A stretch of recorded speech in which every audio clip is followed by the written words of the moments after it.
Ça fait quelques mois déjà que j'ai ce MacBook entre les mains et je pense qu'aujourd'hui j'ai assez de vécu avec lui et pris assez de recul pour en parler. Alors bienvenue à toi, et aujourd'hui je fais le bilan du MacBook Pro 2017 version entrée de gamme et par la même occasion on va voir s'il peut encore être une solution envisageable pour différents types d'usages en 2023.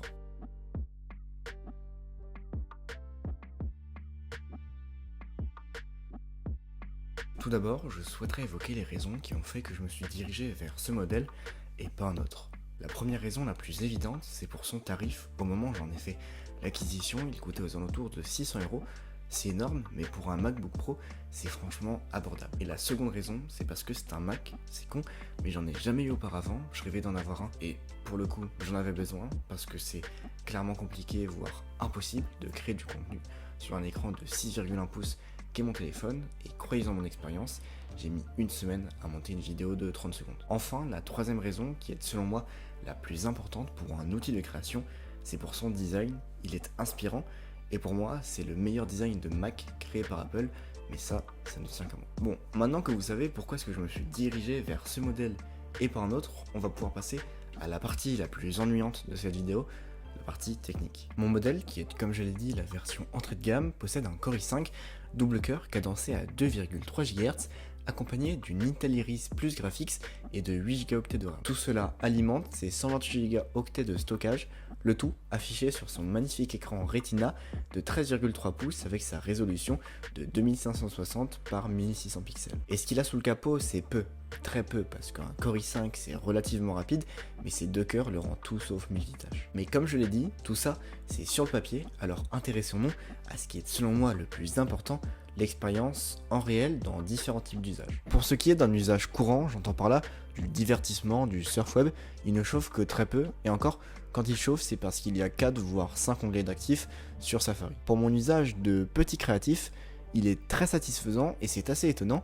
Grosso modo, lors d'une session montage, il a tendance à souffler un petit peu, et surtout à l'exportation de mes vidéos, il chauffe pour devenir tiède voire assez chaud, mais c'est tout ce que j'ai à lui reprocher. Et pour un ordinateur de 6 ans, comme j'ai dit dans ma vidéo setup, c'est vraiment excellent. En plus de ça, sa batterie tient 3 voire 4 heures. Pour ce qui est du cœur de mes créations, c'est-à-dire l'écriture, c'est un peu comme l'usage courant, il tient 7 voire 8 heures. Par contre, c'est sur Pages, les ventilateurs s'activent pour je ne sais quelle raison, mais franchement, l'expérience est assez agréable. Voilà pour mes différents types d'usages. Le seul vrai bémol et problème que j'ai rencontré avec cet ordinateur, c'est les ventilateurs qui s'activent pour Pages et lors du démarrage pour une raison qui m'est complètement inconnue. Et justement, en parlant de ses défauts, évoquons son principal défaut et pas des moindres. Selon moi, son principal et seul défaut, c'est son clavier. Ce n'est pas à cause de son ergonomie parce qu'il est franchement agréable à utiliser, mais plutôt pour sa fiabilité. C'est un clavier papillon, grosso modo, il est plus fin qu'un clavier ciseau plus traditionnel et de ce fait, il suffit que quelques poussières se glissent en dessous d'une touche pour qu'elle devienne inutilisable. Personnellement, je n'ai jamais rencontré de problème jusqu'à aujourd'hui, j'espère continuer sur cette lancée. Malgré ça, je ne suis jamais vraiment serein, surtout lors des déplacements. Pour conclure, est-ce que je vous recommanderais d'acheter ce MacBook Pro en 2023 ? Eh bien, pas vraiment. Mon premier argument, et qui est selon moi le plus important, c'est son âge. Il a quand même 6 ans, et dès lors que j'ai regardé les Macs compatibles avec macOS Ventura, qui est la dernière version de macOS, c'est que c'est le plus vieux des MacBook Pro compatibles, je pense donc que c'est sa dernière mise à jour. Le second argument, c'est que pour même pas 2 fois son prix, tu as un MacBook Air avec son M1 surpuissant. Mais si tu as une utilisation courante, que tu ne peux pas te permettre de payer le prix fort, et que tu veux un Mac à tout prix, je te le recommande, c'est quand même un super Mac en 2023. Voilà, c'est mon premier sponsor sur cette chaîne, et c'est moi-même. Si jamais tu es intéressé par l'achat de ce Mac, je l'ai mis à vendre sur mon compte Le Bon Coin pour évoluer dans ma chaîne YouTube. Le prix est à 650€, il est toujours négociable.